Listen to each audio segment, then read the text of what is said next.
What's going on, you guys? It's your Huggable Hipster here, and welcome back to today's Tea Talk, where we got some spicy tea for you guys today. So this week we have a lot of gaming concentrated news, so I will not be talking about the cafe of the week in the discussion that we're gonna have today, but it will be down in the description below so you guys can check it out. And it's not actually a cafe, it's a website where you can buy teas and all sorts of good stuff. So, and it's also a very spooky tea cafe. Well, tea cafe, tea website. It's a place where you can buy tea and all sorts of treats. So the link will be down in the description below so you guys can check it out. Now, as you guys know, I don't own a PS4, but for you PS4 users out there, this is news that y'all are gonna want to hear.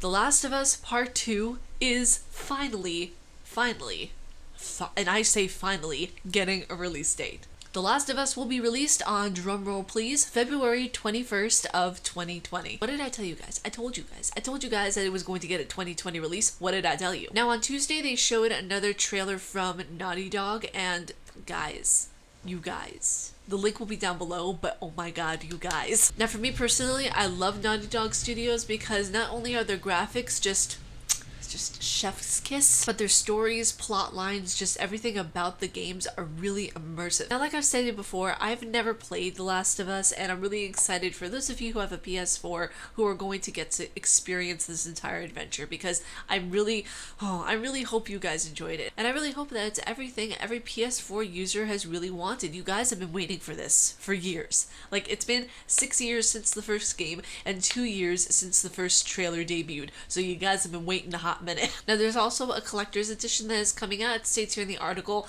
that The Last of Us 2 will have multiple editions available for purchase. There's a collector's edition for $159 that will come with a 12-inch statue of Ellie along with other collector's items. There's also an Ellie's edition of the game, which is for a whopping $249.99 USD. It comes with everything in the collector's edition along with the fully sized backpack Ellie uses in the game, which is really hype. That's fire. I'm loving that. It's just so exciting. I mean, like, for everybody who's absolutely loved the games ever since its inception, and I'm just really excited, to see how reviewers who are getting the games early will think of it, as well as consumers who are going to be buying it in February.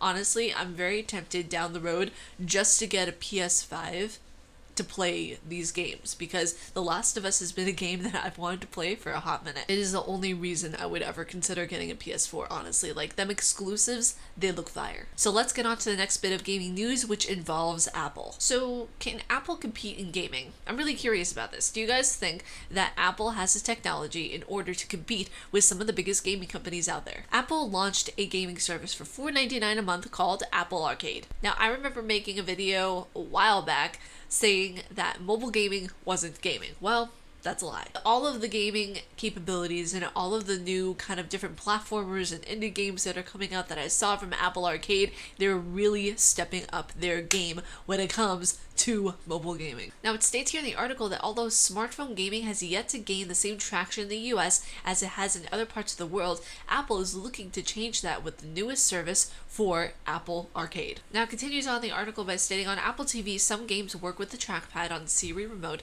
and others work on the PlayStation DualShock 4 Xbox wireless controllers with Bluetooth and MFI. I was about to say MiFi. Like Wi-Fi, just MiFi.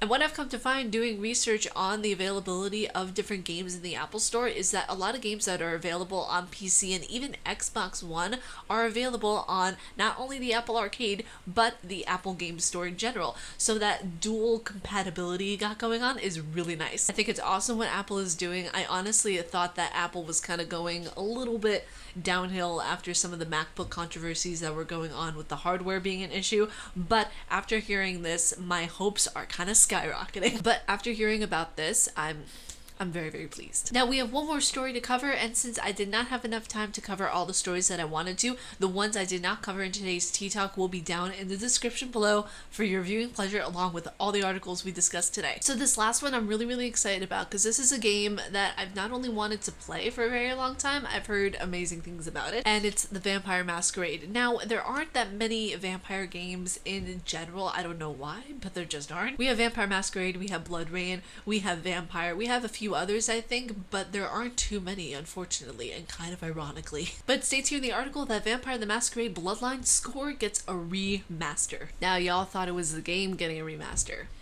That was my mistake too, okay? It's actually the score. All the music from Vampire Masquerade is getting a complete remaster. Now it states here in the article, as well as the Lacuna Coil and Ministry songs blasting out of the clouds and Deb of the Night's radio show, Vampire the Masquerade Bloodlines has a memorable original score composed by Rick Schaefer, combining old world and spookiness with Mission Impossible beats to hack to. And while you could always grab those MP3s from your Vampire Sound music directory, now Schaefer's score is getting a proper release on vinyl, CD, and digital. So for those of you who are interested in Vampire Masquerade and the remastered score, you guys can check it out. It'll be releasing on October 25th, just in time for the Halloween season. But that's it for today's Tea Talk. If you guys like my face and what I do, please be sure to subscribe, hit that bell down below, because I make videos every Monday, Wednesday, Friday at 1 p.m. EST, trying to get that all in one breath. Stay casually nerdy, you guys, and I'll talk to you all in the next video. Peace.